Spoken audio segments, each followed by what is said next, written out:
You could be making a six-figure mistake with your retirement money right now. And this is exactly what was happening to David, but more on that in a second. I've helped hundreds of Canadians plan their withdrawals to keep more of what they've earned. But there's this one choice that I keep seeing again and again that turns into the most expensive decision of their life. It doesn't feel risky. In fact, it feels like it should make a lot of sense. But it sets you up for a huge tax bill down the road, and by the time you realize it, well, there's no easy way back. So in this video, I'll show you the mistake that David was making, how it could have cost him hundreds of thousands over his lifetime, and the smarter approach so that you can avoid this. Quick note before we go on, I've put together a free retirement withdrawal guide for Canadians. It goes over how to make a plan to withdraw your RSPs, RIF, TFSAs, and non-registered accounts, and also how to time up your CPP and OAS decision. It's the exact framework we use with our clients. Check it out in the link in the description if you want to keep your tax bill as low as possible in retirement. All right, so David is 60 years old and recently retired. And David told me that if there's one thing he hates, it's paying taxes. He's paid, in his opinion, more than his fair share while he's working. So now that he's retired, he would like to reduce his tax bill as much as possible. And I don't blame him. I don't necessarily enjoy paying taxes either.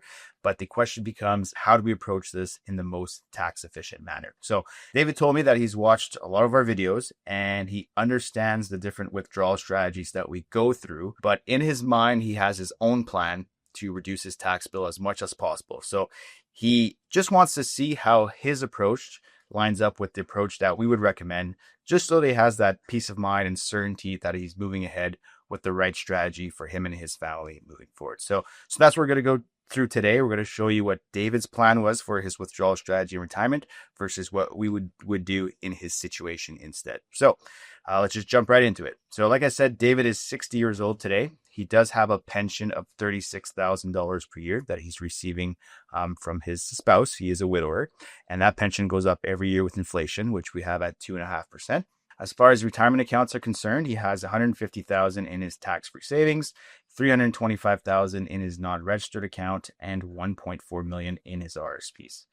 Regarding CPP and OAS, he hasn't started CPP yet, but if he started it next month, which he's thinking of doing, he just wants to start collecting as soon as possible, he would receive $791 per month. In regards to old age security, he wants to take that at 65. And by that point, with inflation, he'd receive about $808 per month. He does own his own home, but we've just left it out of this analysis because the plan is never to sell it. So we're just going to keep that out. And then regarding his retirement expenses, he'd like to spend $70,000 per year. So that is after tax money in his pocket. And we want that number to go up with inflation every year, just so he's keeping up with the cost of living. So regarding his approach to withdrawing his funds in retirement, his plan was to keep his tax bill as low as possible. So again, he's 60 years old today. He doesn't have to take any money out of his RSPs. And as we know, any money withdrawn from RSPs gets taxed right away. So he was just going to draw on his non-registered account first until he was forced to convert his RSPs and start making withdrawals at that point. So here we have his net worth over time. In blue, we have his registered accounts. So as we can see, they just keep growing over the next, call it 12 years, because he doesn't have to make any withdrawals based on his strategy. TFSA in yellow, and then brown is his non-registered account. So he has his pension coming in. His CPP is starting right away. So the difference to get him up to $70,000 a year in expenses, he's drawing from his non-registered account. So we can see that in a bit more detail here. So in 2025, again, he has no earned income. He's retired. His pension is $36,000, a bit of CPP from now until the end of the year. OAS hasn't started yet. And then he's making withdrawals from his non-registered account to get him up to expenses of $70,000 per year. Now, once he's 61, so next year, pension goes up with inflation, CPP is receiving for a full year, and again, non-registered withdrawals. So he keeps doing that until OAS starts. Then his non-registered withdrawals go down because he's offsetting that with his old age security, until eventually at age 71, he has to convert his RSP into a RIF. And then the following year, he's forced to make his first mandated withdrawal. So once his money is in a RIF, there's a minimum amount that he has to take out. And in that first year, he has to draw $115,000. Now, the problem with this strategy is that his income is going to jump up significantly at that point. So if we look at the total taxes that he's paying every year, so in this year, he's paying $7,000 in taxes, and that stays quite low until about 2037. And then we see his tax bills shoot up quite a bit. That's because he's forced to take, again, that RIF minimum every year.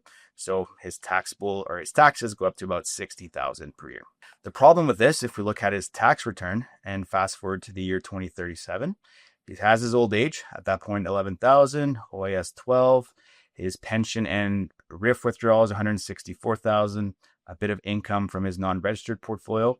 His total income is up to 190,000, which at that point is significantly above the OAS clawback threshold, and he has to pay back almost $10,000 of his OAS because he's making too much money. So his approach works great to keep his tax bill low today, but eventually he's facing a very high income once he's forced to draw on his RIFs, and he's going to pay significant taxes and have his OAS clawed back. The other problem that we're looking at is, again, his registered accounts keep growing for, call it 12 years, and he starts drawing on them, but he's only drawing the minimum amount out. So by the time we reach the plan's end, when he's 85, there's still 1.5 million left in his registered accounts. So as we can see, that creates a pretty significant taxable event. So now if we include his year of death in his total taxes, his final tax bill, because everything that's left in that registered account is going to be taxed in 1 year, is $890,000. So a very significant tax bill.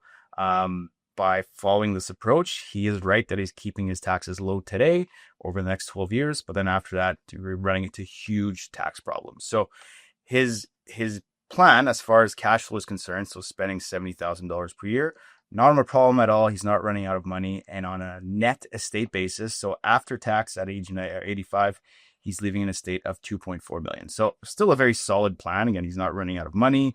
He still has a sizable estate that he can leave to his kids and grandkids. But we just want to make sure that this is the most tax efficient approach. So let's jump into what we would recommend for him to do instead. So rather than letting his RSPs keep growing, we want to take advantage of this period in his life where he is in a low income bracket. And let's go over a few strategies to implement this withdrawal strategy moving forward. So what we're going to do is delay his CPP to 70, actually. We're also going to delay his old age security to 70. We're going to keep topping up his TFSAs in retirement, and we're going to implement a slightly different withdrawal strategy. So what we're going to do is target an income of $177,000 per year up until 2035. Why 2035? Because at that point he turns 70.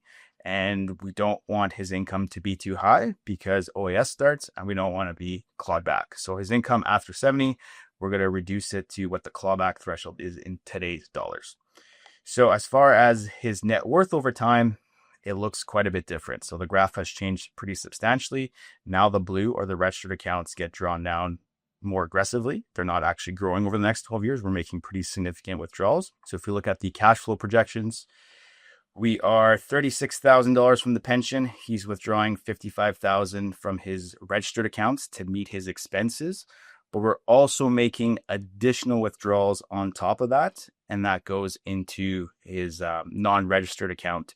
So it continues growing over time. So his tax bill is going to be quite a bit higher in those first few years of retirement compared to the other strategy that we're looking at. So if we look at his previous strategy, again, low tax bill, then it jumps up.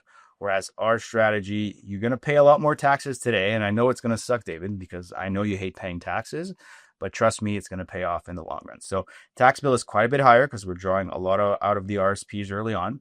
And then it drops here in 2035 because, again, we want to keep our income lower with the OAS starting. And then it's lower once he's forced to make those RIF withdrawals because we've already taken out a substantial amount from his RSPs. So from just looking at this, and as I told David this, is if you just look at this graph, by utilizing our strategy, you're going to end up paying way more taxes while you're alive. But once we include the estate tax in this, it's going to be a lot more efficient. So in his previous strategy, he was paying a final tax bill of $890,000, whereas with our approach, it's down to $372,000. So initially, we're looking at a net estate of $2.4 million.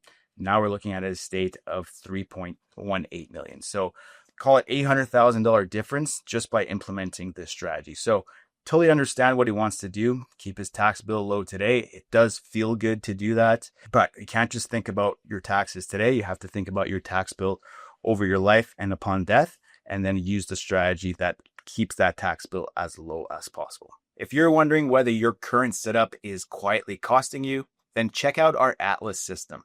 It's the exact process we use with clients to ensure that their investment, taxes, and retirement plan work together so you can move forward with certainty. So you've seen how delaying RSP withdrawals can end up costing you big in the long run.